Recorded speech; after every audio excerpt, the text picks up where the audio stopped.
Hey everyone, it's hwsteele and today is July 6, 2020, and in this video I want to talk to you about a forecast that I've been running on the daily chart on Amazon stock.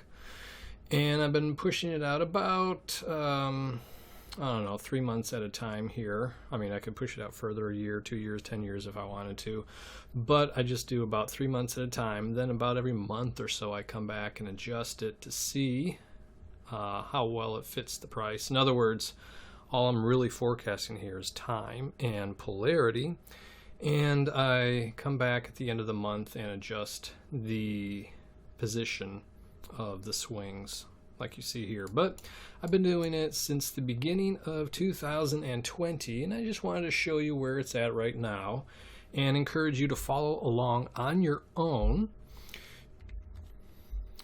Okay, here we go. I started with the presumption that the 7th of January, the 7th day in January, would be a high. So that's where I ran that, and I just ran this backwards in time, 7 days, trading days, or not trading days, but calendar days rather. And that's all, literally all this forecast is pushing forward the opposite polarity once every 7 days, calendar days. So let's see how it did here. We had a high here on the 7th, so we expect a low on the 14th, and this is the 14th right here. So we see we got pretty darn close. The 15th was the extreme low, but 7 days added to that would be the 21st for the high, and that shows right here. The 22nd was the absolute high, so that's still pretty darn close. And then 7 more days is the 28th. We get this here, and we see that the actual low was on the 27th. So everything's within 1 day, but easily the prices are above and below like they're supposed to be. So the 28th plus 7 days brings us to February 4th, and we see this right here, excuse me, is a decent high. 7 plus 4 is 11, so the 11th right here should be a low, but it's not, right? Now we could fudge it and say it was here or here, but I didn't want to do that. I wanted it to be 1 day off. But so this was an inversion right here as far as we're concerned, or an incorrect pivot period of time. In other words, instead of running up 7 days, we wound up running up about 14 days right here. But instead of flipping the polarity of everything after that, I just excuse me, left the polarity as is. In other words, this was a high going to a low, so I considered this a low right here, even though this low was higher, which made this particular pivot fail. That's why it's dark orange. Okay, so we have the 11th plus 7 is the 18th. We're looking for a high, and that happens right there. The actual high, again, is on the 19th, off by a day. Excuse me, my throat's a little, not sore, but rough from the holidays, the 4th of July holiday here.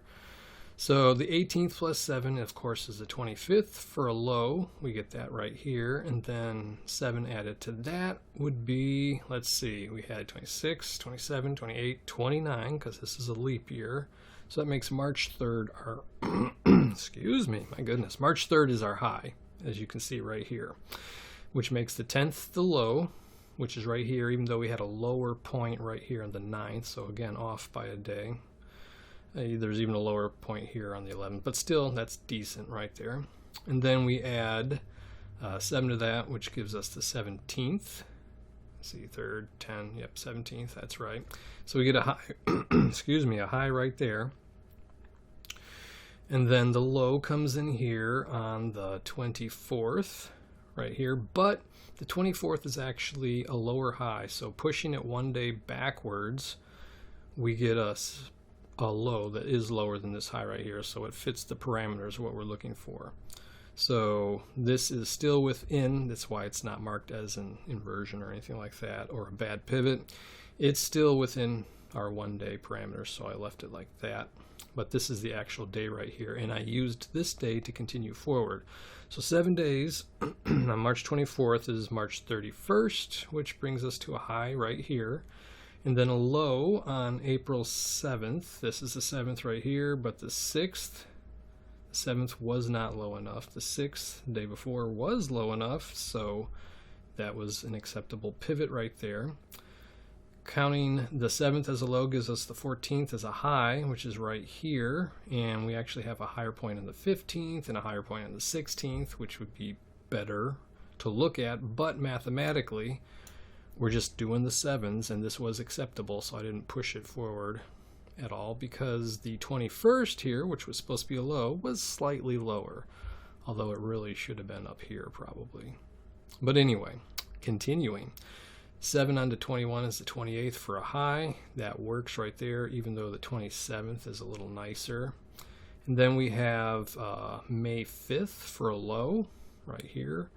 We see May 5th is in fact lower. The 4th right there, off by a day, would have been slightly nicer, but 5 plus 7 is a 12th, so May 12 is a high.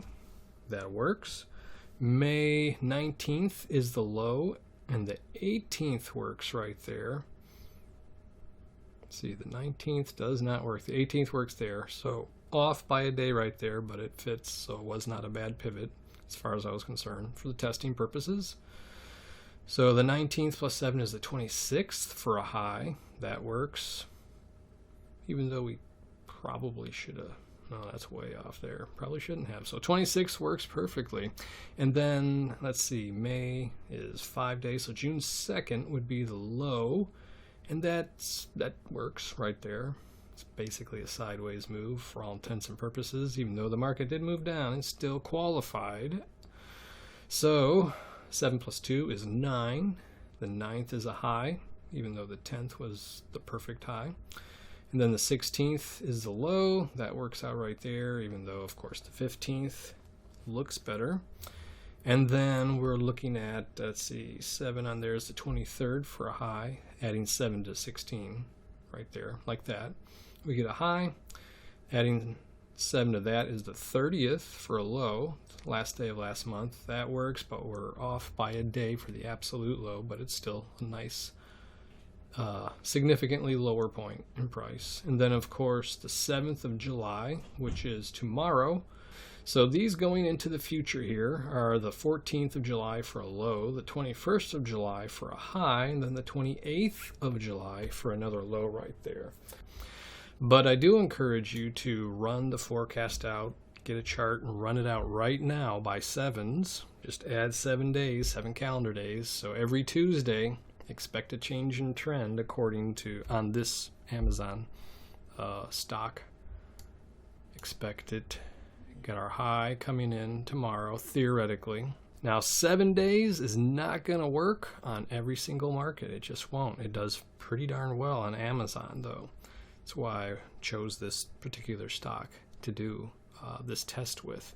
And it's been going on for the last 6 months, and I wanted to I was actually going to do a video months ago about this, but then the whole virus thing happened, and I got sidetracked by a lot of family stuff going on. So anyway, take the time to look at this, figure out how far into the future you want to make this, and then watch to see how it happens, or how it unfolds, I guess you should say, or I should say. I'm out of practice for doing the videos here. I'm going to have to start doing them more frequently again. Okay, so this is hwsteele, and I will talk to you in the next video.